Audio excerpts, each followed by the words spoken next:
This is Mommying While Muslim, recorded live and unedited. Watch as Zaiba and Uzma record their podcast, see their reactions, and find out for yourself what all the buzz is about. One of our sponsors this month is Guidance Residential. They're offering a Ramadan gift to you with $500 off your refinancing. Go ahead and click on our links in order to find out how to get that. This episode is also sponsored by Muslim Kids TV, where you can find over 15,000 resources, including Islamic videos, games, and ebooks for your children. Use code MKTV2021 to get a 25% discount off of your annual subscription. Assalamu alaikum, everyone. Welcome to another episode of Mommyingwhilemuslim. This is Uzma Jaffrey. Assalamu alaikum, everybody. This is Zaiba Hassan, and we are saying to everybody what? Jummah Mubarak. Last Friday in Ramadan, it came and went so quickly, Uzma. So fast. Crazy. And normally, me, I'm the hangry, fasting mama, and yet I still didn't feel that way this year. I don't know about you. No. Well, I take that back. I did get hangry one time. I posted a little video on my Instagram of what was driving me crazy, because obviously we're getting lots of packages, and there's a lot of bubble wrap. And I thought it would be a good idea to give the kids the bubble wrap. Don't do that when you're fasting. No, let's not do that. Okay. I'm getting a little bit of a glimpse about how your week has been going. So do you want to tell me a little bit more? I did not journal, so I have not gotten to the bottom of the retail therapy. But I am, the retail therapy is coming to a close, and I think it was just getting ready for Ramadan and Eid and getting all the things that I needed for that. I have not bought anything for myself. I have filled a couple of carts. I already did so much. I bought stuff that I didn't need. I have filled the carts, like I said, last week, and just not checked out, so that's good. But last night being an odd night, it felt really good. I kept going outside to check because I was like, is it still? What does it look like? And then at dawn, I was like, oh, it looks like the sun has rays. I was looking for shooting stars, doing all the things, and did not pay as much attention to my worship because I was busy looking for the signs of Laylatul Qadr, but I still had a really good night, and it felt really productive. And, I'm just excited that it's here, but like you said, it's bittersweet, and I'm sad that it's already over. I don't know if I would be saying I'm sad because, I have a little bit of the mixed bag where this concerned. Mixed emotions with Ramadan. Mixed emotions. I'm kind of like that grumpy fasting Muslim person. When I'm done, right, it feels so cathartic and it's so amazing and I love it. But I feel like I always have a little bit of that apprehension during, I don't know what Ramadan, called. yes, you do. Yeah, right? But once I'm doing it, I'm like, oh, this is good. And you feel good. And other than the sleep deprivation, which, has always been, I need a lot more sleep than I think. Uzma doesn't sleep, guys. Just telling you now, the girl does not sleep. And so I need that sleep and I miss it. I miss it. So I don't know what to do about that. But right now this week, I'm definitely starting to do some of my Eid prep. It's hard to do when your kids are surrounding you. Yeah. At all times. And they have access to your Amazon cart. Okay. Oh no. Yeah. You have to change your password. I have to change my password. So, and actually what I've done, which I'm taking pride. I did get a couple of things for Amazon just because I had to, but I'm trying to shop one locally, which I feel like I did. And I'm trying to support Muslim women-owned businesses to purchase a lot of my gifts for my nieces and nephews and my kids, because I feel like, mashallah, we're in a state where we have everything. So why not give them the gift of, something that's a little bit more unique and not necessarily something that is in every single store or what have you. So that's what I've been trying to do. So as a result of that, I will be spending my afternoon wrapping while my kids are at the park. So fingers crossed where that is concerned. I'm so happy for you. I'm happy for myself too. So can we talk about what is our soapbox for today? Because I am kind of stressed out about this one. I am too, because as if Ramadan rolling in and rolling out so quickly wasn't stressful enough, we had another school shooting this week, this time in Idaho. This time, the school shooter was a middle school aged girl who shot 3 people and injured them. 1 or 2 people might need surgery, but nobody died. And you know what's really, really sad? The first thing I thought was, oh, well, thank goodness it was a girl, because girls don't kill people and boys always make sure they do. I'm a boy mom. So this is like a problem on multiple levels. But President Biden has promised to end our epidemic of gun violence in this country, and he's got a 6-point plan. So I thought I would share those 6 points with you guys today.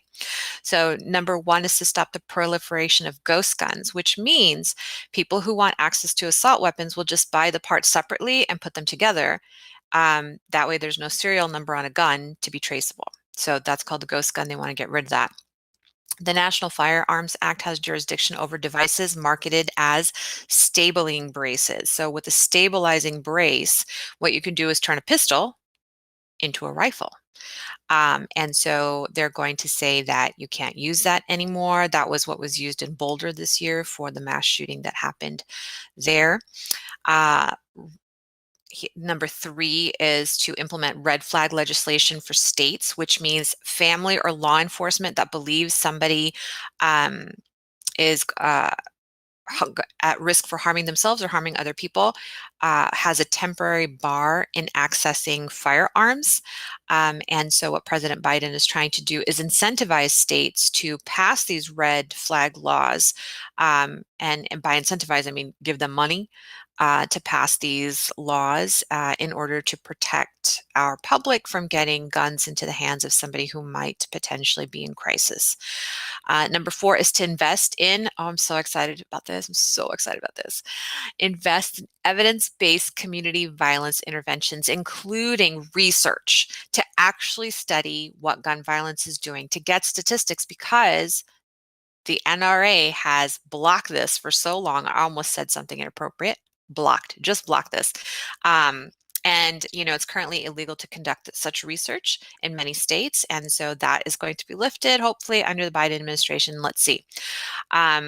The administration is also proposing $5 billion over the next 8 years to support community violence intervention programs, and that includes job training and job opportunities as well. And the Department of Health and Human Services is creating a toolkit to educate states regarding how to use Medicaid money, so state aid money, towards funding these community violence intervention programs. So this is all really good. On top of that, President Biden has nominated Dave Chipman, who used to work for the Alcohol, Tobacco, and Firearms Administration, the ATF. He's nominated him to be the chair. Dave Chipman has worked for the ATF for 25 years, and the Republicans hate him because he believes in common sense gun safety laws. So they are going to challenge this nomination. And FYI, the position of chair of the ATF, I'm thinking ATM because we were talking shopping. The chair of the ATF has been empty since 2015, guys. Nobody was there overseeing the state of our guns and the state of our gun violence in this nation. We were just letting it happen and sending thoughts and prayers. So here's hoping that the Biden administration will follow through on its 6-point plan, which will be cited on our show notes for you to read more about later. That's our soapbox for today. Thank you for educating us, Uzma, as you always do.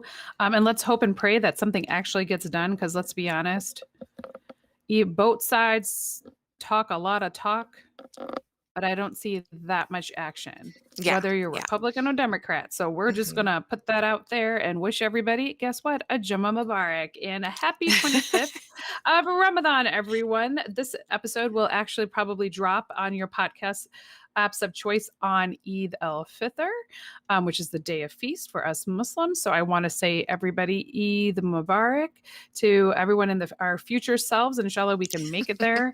With all this gun violence, we always get a little bit nervous, which is why I stay in my house. People, I stay in my house. We pray for your holiday is safe and blessed, and all your worship from now until then will be accepted, as we talked about earlier. Ameen. We want to let you guys know a little bit about a couple of events events coming up for Mother's Day. The first one is actually on Mother's Day, and it is our first recruitment event. You ready for this, ladies and gentlemen, for the American Muslim Women's Giving Circle we told you about last week? You get details on your big day to find out how you can mother the future generation of Muslim American children by leaving behind a philanthropic legacy. It is completely free, so bring your girlfriends, fellow nonprofit workers and volunteers, your fellow mom sisters, and your women friends to live, to give, and give well in the way of Allah subhanahu wa ta'ala. So it is definitely something we have been kind of working on behind the scenes, and something we're really passionate about here on Mommyingwhilemuslim. So we figure, why not invite all of you to partake in this movement that we are planting the seeds for. So thank you guys so much, and hope to see you guys there. This month's series is Mommies in the Masjid. As you guys know, we all have a love and hate relationship with our masjids. Or at least I do, because let's be honest, I see the benefit of the physical building in our lives, but it doesn't necessarily serve all families, including my own. And we'll talk about that in a little bit. I know my beautiful co-host Uzma feels differently. And that this is one of the things, we just have a very different opinion on this particular topic. But we both agree that there are significant issues in the American masjids, and arguably the masjids across the globe. But we have to note that not everybody is perfect, but we're only going to focus on the ones here in the United States. So we aren't asking for perfection, everybody. We're just asking for basic dignity and representation. Is that too much to ask for? So our guests for today are us. Yay! We haven't done this, a couple. Just the two of us. Sorry, my brain starts to not work at this point of the day, but welcome, Uzma. And I'm so excited to have you on the show. Welcome, Zaiba. This is so exciting. I love it because we haven't had just a one-on-one in a really long time. And throughout the week, we're not recording unless it's for a purpose that's outside of Mommyingwhilemuslim, or we're planning. Either philanthropic works, projects, now a podcast conference that we're going to speak at. So it's just a lot. But going back to what you said earlier, you are absolutely right. I don't have a love-hate relationship with the masjid. I have a love-disappointment relationship. It's kind of like I found out my boyfriend cheats on me, that kind of love. Oh my God, girl. And, love-disappointment relationship. And we can do better, So I just think that we should kick it off a little bit differently, since it's just you and me. And there are several new listeners by the dozens to our podcast. So let's just do a brief introduction. Alhamdulillah. Thank you, everybody, for being here. But we kick off our podcast by asking our guests what their mom story is and what their momming philosophy is. So Zaiba, why don't you share that with everybody today?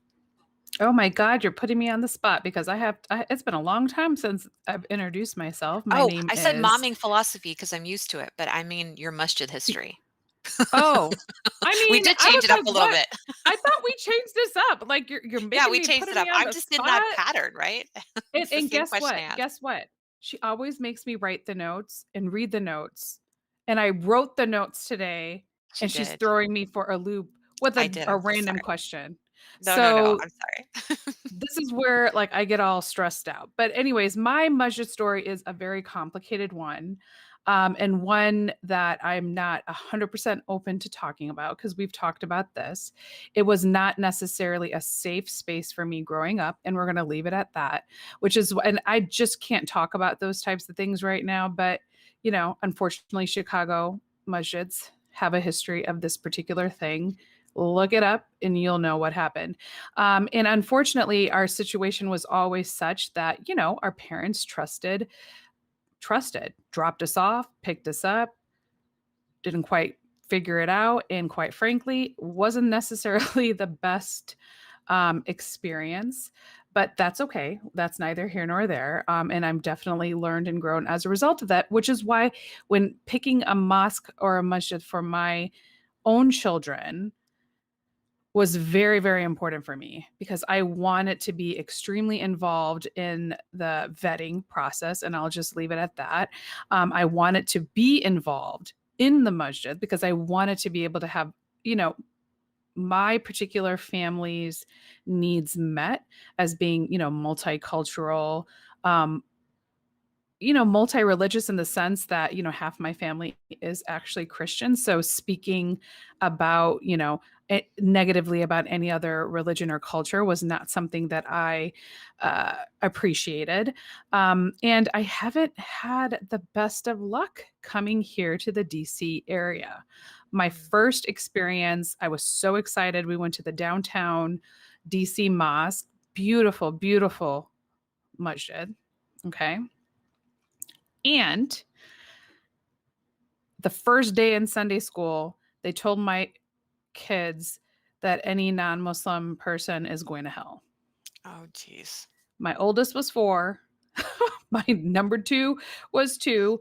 And they came crying to us afterwards, like, does that mean grandma is going, because that's what they called my great grandmother at the time, is going to hell? And I'm like, yeah, no, that was the first and last time I was there. We have an amazing mosque in this area. It's called the Adam Center, but it was just too physically far for me to go take the kids and come back. And then as a result, I, you know, have a local small mosque that doesn't necessarily fit the needs of all of my children because they are, you know, there's a bigger age gap. I do donate to them. I do like to support them financially because it is our local mosque. But I came up with the conclusion after speaking to somebody that I met yesterday, and I'm unmasked. When I kind of described this scenario to her, she was like, "Oh, you're unmasked." And I'd never in my life heard of that term. So I was forced, and I say forced because I never leave my house, to Right. go to the Dianet Center in the Maryland area. Beautiful, beautiful masjid that is was donated by the Turkish, I think it was the Turkish embassy here Wow. as a gift to the States. It's like an old school mosque of what I envisioned mosques at the time of the prophet to be. It's Okay. open, kids were playing, you heard laughter, you know, you kind of threw a picnic blanket up, people were sharing their food, didn't even know who you were. And you know, it was so beautiful. And this is Soled Sadie, who's one of our contributors to Mommyingwhilemuslim, and she's the one who, I love her to death, always tries to force me outside of my comfort zone. So I definitely appreciate it. And you know, this, when I walked in, I felt like, oh wow, this could be a place for me and my kids. Except guess what? It's an hour away. Yeah, Maryland. It's too far away. But I did love getting a glimpse into what could be. And that is what makes me feel extremely motivated here today to make it a reality. And I'm going to try to do that. But I know for you, Uzma, you have a very different story. So I want to hear what your mom and your masjid story is. Okay. I have 4 kids. They are almost 13, 11, 10, and 6. And unlike them, I did not grow up in a masjid. The major Islamic society in my hometown was formed when I was about 4 or 5 years old. So, you know, we were meeting in houses. That's where weekend Islamic school was. And because of my parents, you know, other, uh, I don't know if I want to call them interests or responsibilities, I was never able to attend regularly. And you know, they just weren't big on it. For them, it was more, what are we going to teach at the kitchen table? And so that's what they did. I did not have a relationship with the masjid until I was well into college. I came from a family that believed that women do not belong in the mosque, that the best place for her to pray is Mm. at home. So the 3 times I walked out of my house after arguing with the grown-ups there was to go volunteer at hospice, to go volunteer at a domestic violence shelter, and then to go pray tarawih at the masjid. So that I was being told by the adults in my life, like, don't do these things. Mhm. Women are not supposed to do these things.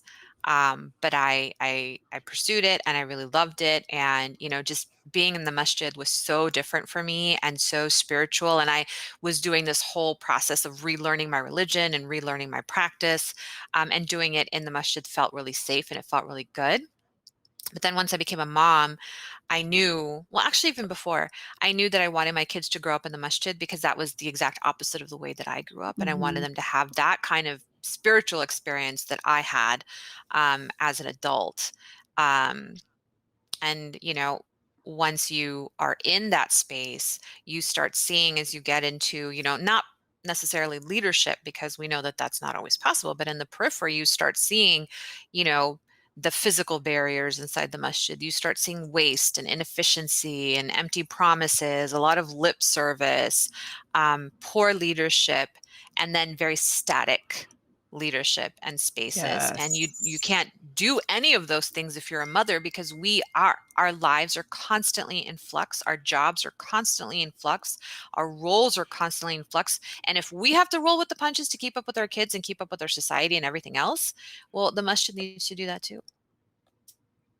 Amen, or Amin, as we like to say. Like, I 100% agree with you. And it's so funny how we had, two very different situations. Whereas, like, I grew up in the masjid, you did not, and I'm like running away from it. No, I'm not.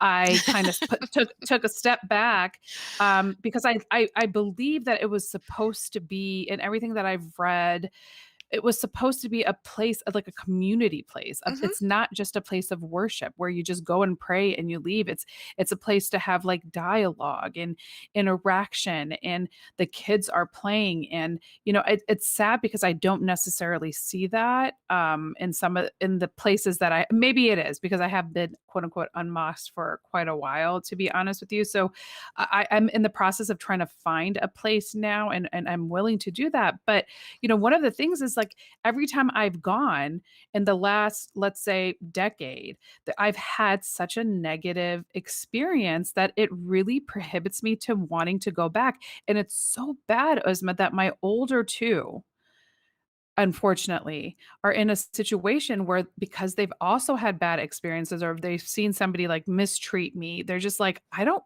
want to be in a situation where my mom is not allowed to come in the front door.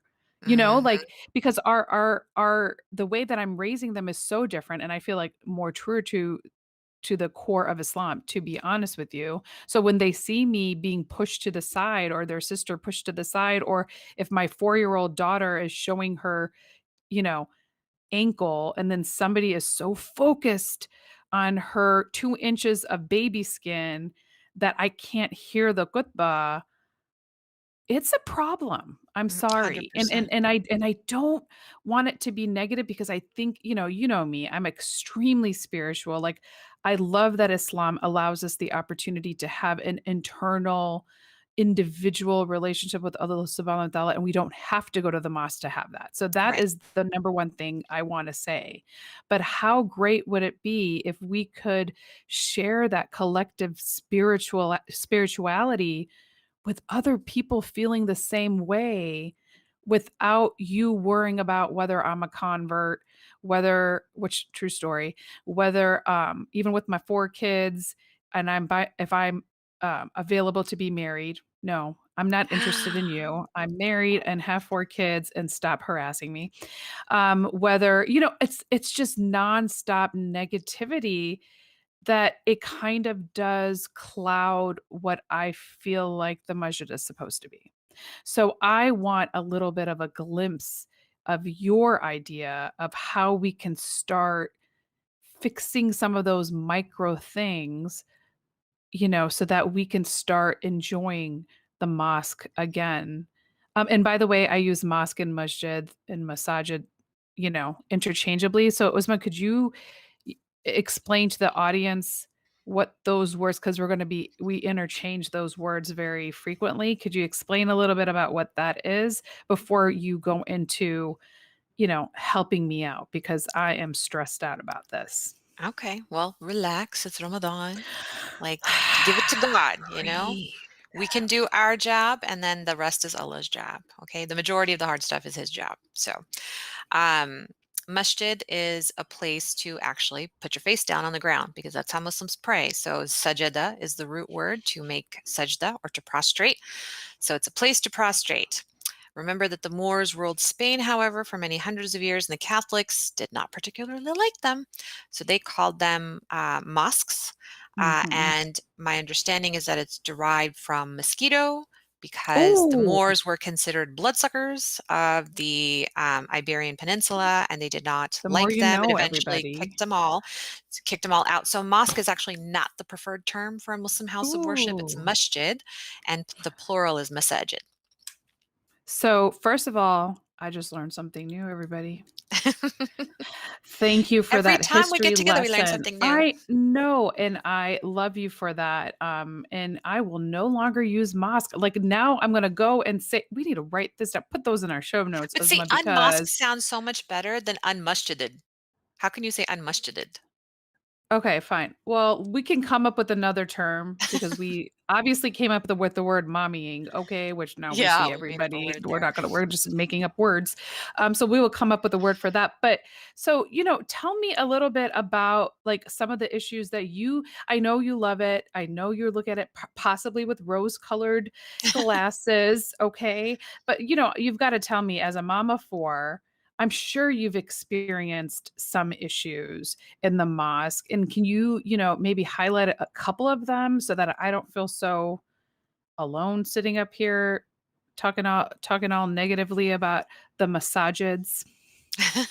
You are not alone. I guarantee, like every single woman, and if you're checking out our Instagram posts, we are posting Mhm, about issues in the masjid, and there are sadly so many women corroborating our experiences. And I mean, I guess we could label them positive or negative.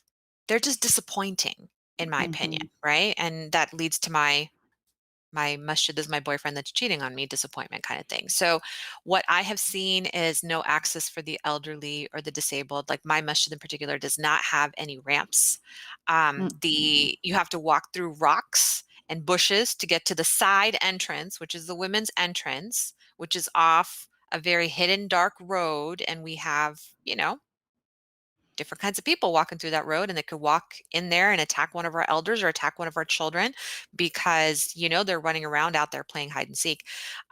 But there's no easy way for our elders to get into the masjid. There's no easy way for anybody who's differently abled, certainly not a woman, to get into the masjid. And I remember having to help people with walkers in and out of the women's side, and it's mhm, a complete hazard and a complete liability for the masjid. The women's side of the masjid, considering the fact that Allah subhanahu wa ta'ala promised us that at near the end of days, with time, women will outnumber men 4 to 1. And on top of that, you add all the children that we have, and we are prolific baby carriers. So there's a lot of kids and a lot of women in a very tiny space, usually a third to maybe a fourth of the space that the men get. And then we wonder why women and children aren't coming to the masjid. mhm, Um, it's awful. And then add to that, and I've seen this happen. I don't think it's happened to me. At least I can't remember an instance, but when you're talking about people coming and, the 2 inches of skin, I see mhm. that not only happening to children. I'm sorry, if a 6-year-old is praying without her hijab on, alhamdulillah, she's She's praying. praying. She's praying. Exactly. Does she know what she's saying? She does not know what she's saying. She is copying her Some mama and her adults daddy. don't know what they're saying, Uzma, okay? So let's not judge. I Let's did not not know judge. that. I didn't know that. So if the Yes. child does not even know what she's saying, is it not a moot point that her coverage doesn't matter? It's an exercise in education. The Mhm, child is learning and obviously has learned something very important because she's mimicking it. She's trying to pray, and we're calling her out because, astaghfirullah, you don't have a hijab. Where's the hijab? And what is the hijab? The hijab supply is stinky, nasty, never washed, used hijabs that people have donated and that went out of style 25 years ago. But and that's probably what we has have. lice. It has lice. Don't put them on your head. And now it's a pandemic. Take your own hijabs and your Don't own do masallas, that. Take guys, your your own own. jaimas. Yeah. Exactly. I have seen them call out my friends because, oh, you're wearing nail polish. To sister, don't you know it's Mhm. haram to pray with your nail polish? Sister, don't you know it's haram to pray with pants? And my whole thing is, sister, don't you know it's haram for you to call people out like that in the middle of everybody, not even lovingly, almost harshly, when Allah subhanahu wa ta'ala says in the Quran, so by mercy from Allah, O Muhammad, you were lenient with them. And if you had been rude in speech and harsh in heart, they would have disbanded from about you. I mean, we're all reading the Quran. This is the 3rd chapter. Very early on, Allah's teaching us you get more bees with honey than you do with vinegar. And all I've heard is vinegar towards other people. And no, I did get called out because I wore pants one time to the masjid, and I was supposed to be Mm-mm. wearing a skirt according to this particular person. And that's fine. We have to walk at our masjid through the men's section to get to the bathroom, to the women's bathroom, which a lot of times during Jummah, the men were using because, oh, we have Yeah. priority. We have to pray, so we're going to use the women's bathroom, which there's only one of. Again, No. noting that there's way more women and children that there are men in the masjid. AV, you put a physical partition between the men and the women, and then you expect the women to see the lectures, the khutbahs from the AV, but then the AV audiovisual equipment doesn't work. You can't hear. And you came all the Mhm. way to the masjid, you took time off work, you picked up the kids early from school, you skipped their nap so that you come Jummah, and you're sitting in a hot room with 1,000 women and their children sweating and barfing and peeing all over you, and now you can't even hear the khutbah, you know? Um, Now so you know why I'm unmasked, Uzma. Now Yes, you no, know. no, and this is me loving the space, loving the idea of the space, and Mhm. showing up anyway because this is the house of Allah and I want to be there. But when Yes. you're putting all of these landmines in the way, well, no wonder we stay away. And there were times, there were definitely the years when my kids were little and we were in the weeds that I could not go to the masjid, and that hurt so bad. I Mhm. would rather have been sitting in the middle of all these landmines put up inside of the masjid to keep women away.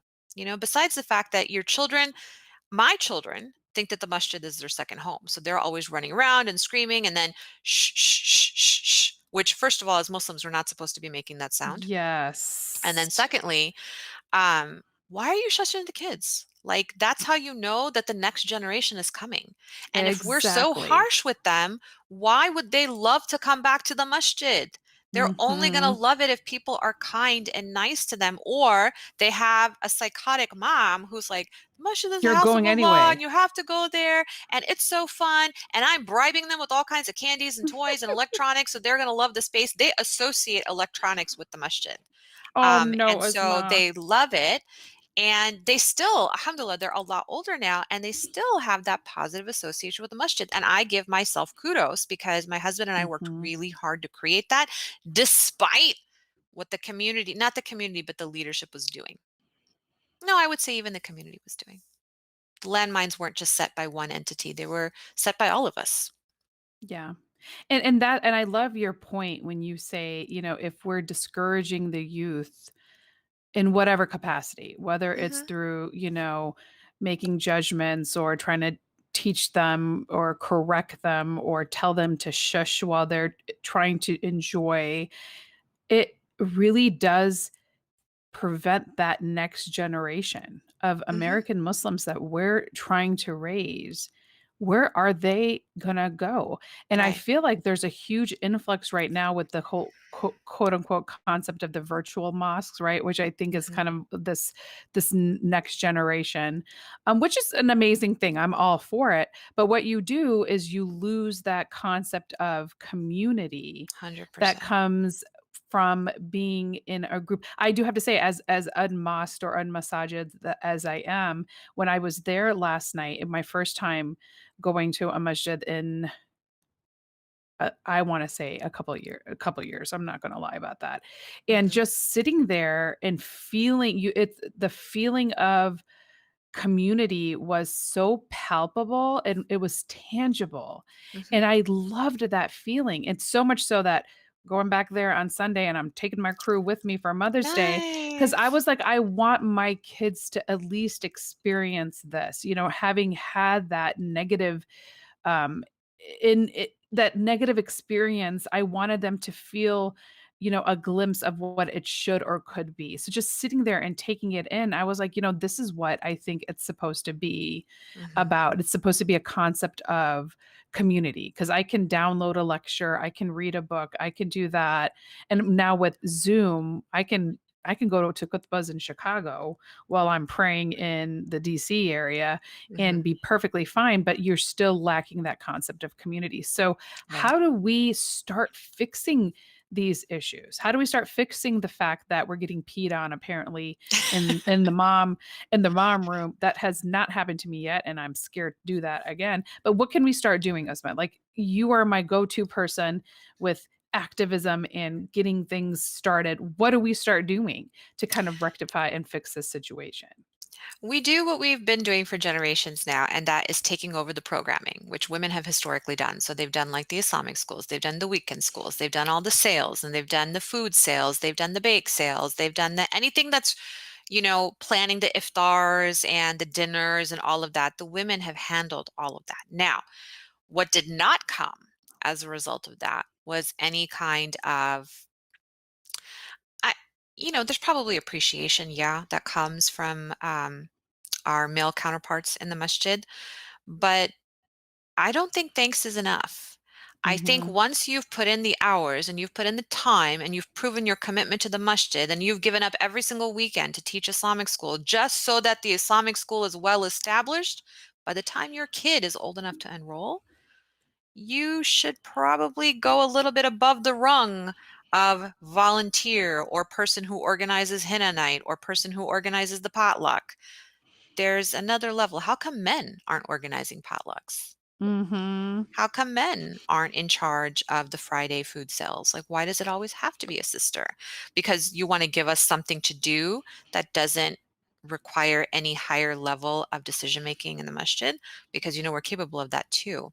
And now that we know that, I would say we use the power of the dollar. We've already taken over the programming, and this last year, all of that has been suspended, obviously, because of the pandemic. So let's take advantage of it and realize we have purchasing power. We make donations to these masjids. And a couple of years ago, when we had our masjid fundraiser, I told the board clear as day, I was like, you keep that partition up and don't let me see the speaker and the plans for this masjid, the architectural designs. You're not seeing my money. And there's a lot of very financially independent women in our particular congregation. And I told all of them, do not give a penny if that partition stays up. And the Mhm. partition is up because guess what? There's women who want the partition. Is that unbelievable? Yes, there's a contingency of men, but there's a larger contingency of women who want it, which, as you'll see in our post this month, is not from the Sunnah. There was never a partition in the Prophet Mm-mm. ﷺ's masjid. Um, and I will say, without giving too many details, that one of the reasons why the women demanded it was we had some plumber butt situations happening in the men's rows.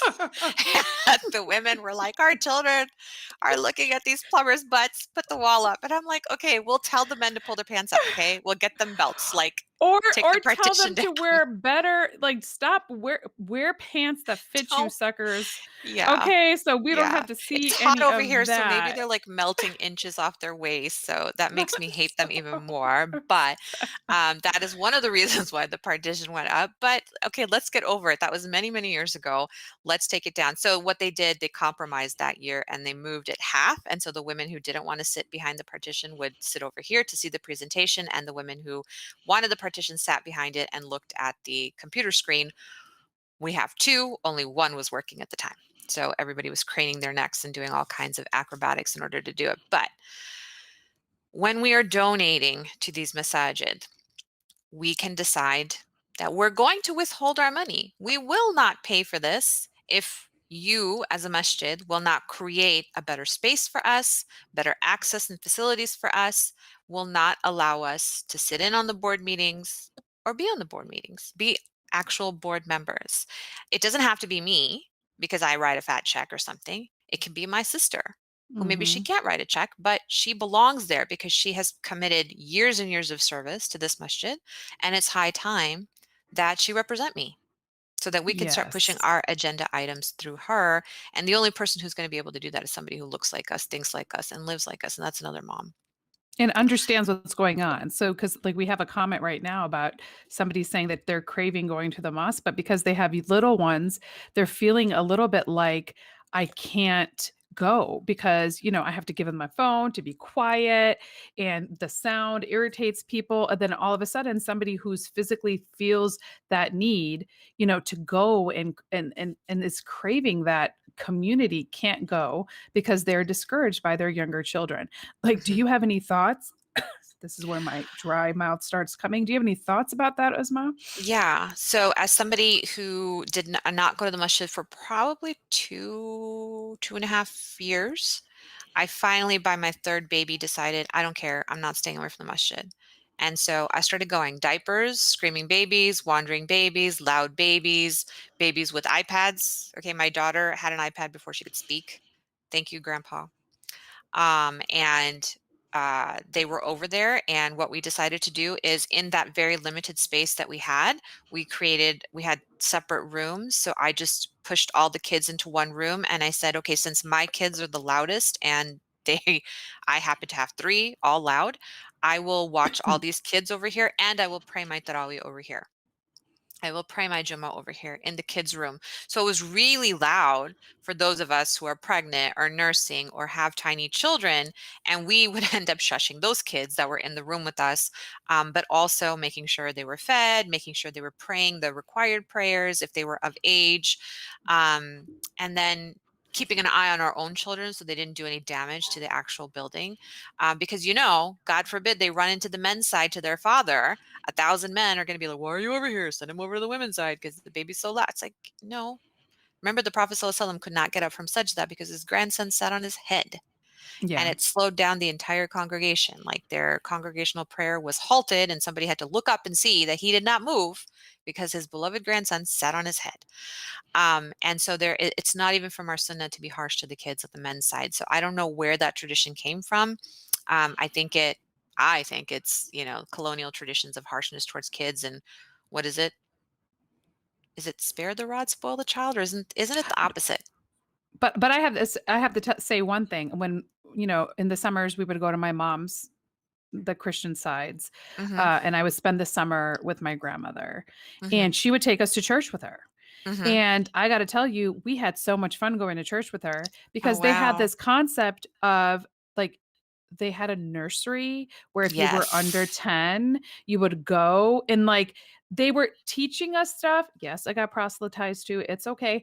But I got to write with chalkboard and all that, and I Yes, turned so out okay. fun. But I feel like they made it fun for the kids to go. That was at Right. least an option for moms to have the younger kids go in there. They were learning things, right? Mm-hmm. Because they were teaching, but it was also more learning through play. Whereas, and then the adults got to really focus on their acts of On their worship. worship. And, Mm-hmm. and I wonder, I mean, I haven't seen it in any of the masjids that I've been to recently, if that's a viable option or if that's something that we can start trying. Cause I agree with you. I feel I personally don't want to go when my kids are on top of me and I can't hear and they're climbing like I'm stressed out the entire time. It kind of defeats the purpose. So I'm that mom that would get discouraged. So I feel you, sister, because I've been there and I'm like, if my kids are I'm more worried about them making noise than I am about enjoying.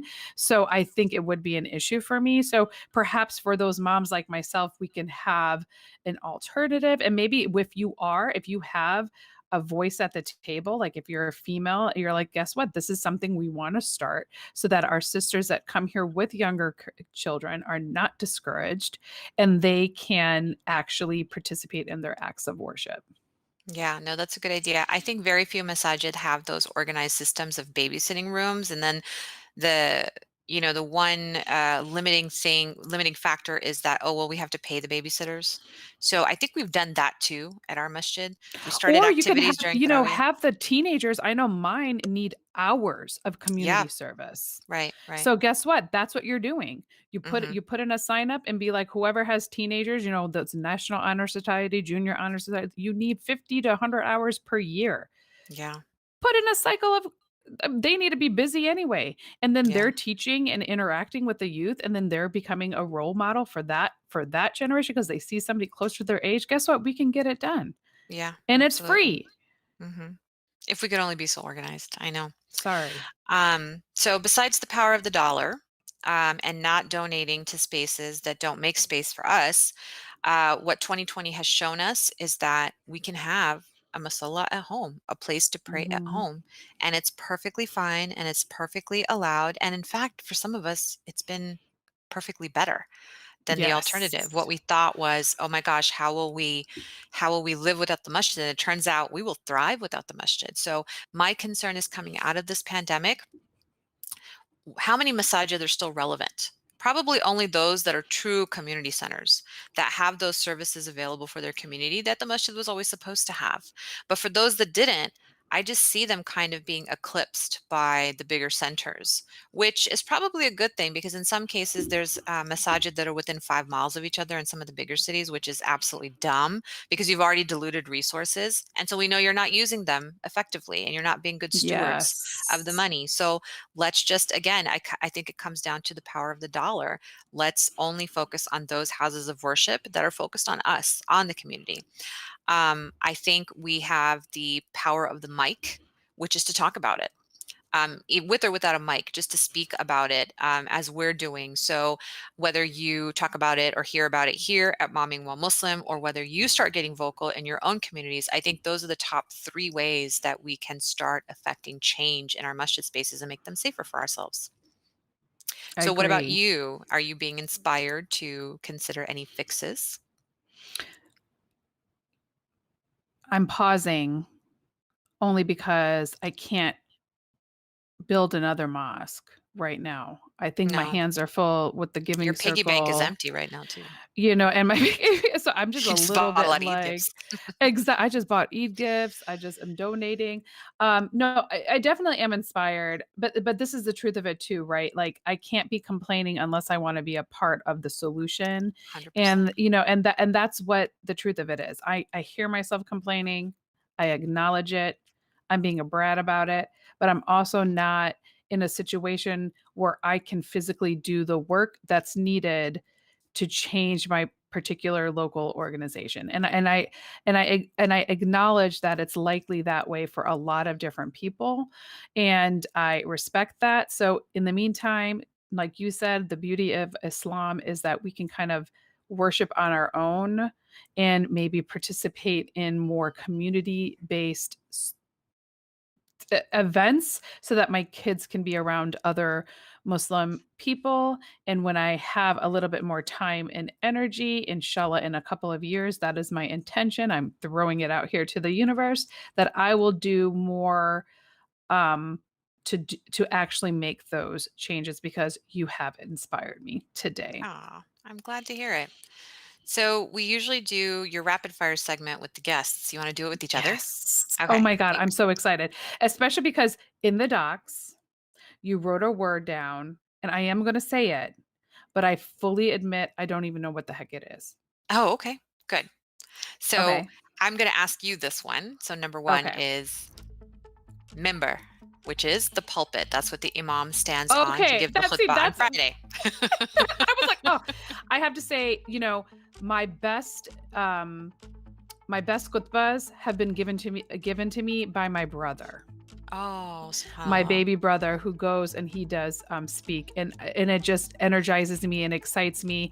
And quite frankly, this is a long answer, is I love my desi uncles. I love you, but I can't understand what you're saying. So can we please let the next generation go? Okay. Yes, So give I'm them the going to member. ask you, given the Okay. member, nail polish, as I have my 786 on right now. Anti-criticism. Oh, heck yes. Yeah, Heck right? yes. All right, you ready? Yes. Masjid board. I don't have the time to go on those boards now, but I will support any of my female sisters that want to go on it. Perfect. Okay, we all know this. The auntie with the wagging finger. Go. Well, I've been one of those wagging finger aunties I now. can totally so- see her wagging her finger, ladies, as I'm she's done doing it this to me too. a couple of times. She's like, Yes. don't do Yeah. this. Yeah, that's me now. But growing up, it was the aunties yelling at us to be quiet, in between. Because, not everybody's going to read all 20 rakas at Tarawih. And the girl's going to be talking when you're in high school, right? Because, sometimes we're going to Yes. Tarawih for the cute guys too. Sorry, Oh, it's the heck truth. Yeah, yes. remember It those is days. true. Yeah, it's I true. still remember the one guy that I liked. Oh my God, that's so terrible. I can't even believe I'm saying What? this out loud. Oh my Yeah, God, I I thought you liked never one did. boy. I know, just Oh, one. see, look, now it came back to you. It All right, came you back ready? to me. Yes. Okay, so your last word is Quran. I feel so guilty talking about a cute boy at the masjid. Then you're going to give me the last word, Quran. But so it honestly, it has been a guiding force. And I know I'm like I'm blue in the face when I talk about God comes in so many ways. And every time I've had an issue, every single time, I will open up the Quran and no joke, It's right there. right away, the ayah, the stanza, the page is there that helps clarify whatever it is that I'm thinking every SubhanAllah. single time. I Every love single it. time. Masjid board. Useless. Oh, heck yes. I love that we're ending it on the useless because we're going to take it over. But Uzma, you want to wrap it up for us today? Thank you for being part of the rapid fire. Yeah, this was fun. I like participating in it. I'm so jealous of the guests now that get to do it. Oh. So, this is our May series, Mommies in the Masjid, and we've talked about some of our experiences. And we know that, we talked a lot of, yes, I'll say it, negative talk. Mhm. Overwhelmingly, I still love the masjid. Oh, Yeah, my love okay. for it is greater than my disappointment in it. Even though my masjid has been cheating on me and not been faithful to me, I will be faithful to it. And part of what we're doing this month is not just talking about it, but actually talking to women on the inside in leadership positions, women who have spoken about some of these discrepancies and inequities that are happening to women in the masjid, children in the masjid, and they're going to troubleshoot with and for us. So please stay tuned for our episodes this month. We are super duper excited, and a happy early Mother's Day to everybody. We hope you Mother's see you on Day. Sunday and then again on Tuesday when we do our Ramadan and Eid story with Hey Mama. Both are free live events, so we do hope that you guys register on it's on our Instagram bio, but we'll put up the links on our Facebook page and group too, so y'all can sign up. And that's a wrap. Ameen. This episode of Mommyingwhilemuslim is brought to you by Guidance Residential. They're offering a Ramadan gift to you with $500 off your refinancing. Go ahead and click on our links in order to find out how to get that. This episode is also sponsored by Muslim Kids TV, where you can find over 15,000 resources, including Islamic videos, games, and ebooks for your children. Use code MKTV2021 to get a 25% discount off of your annual subscription.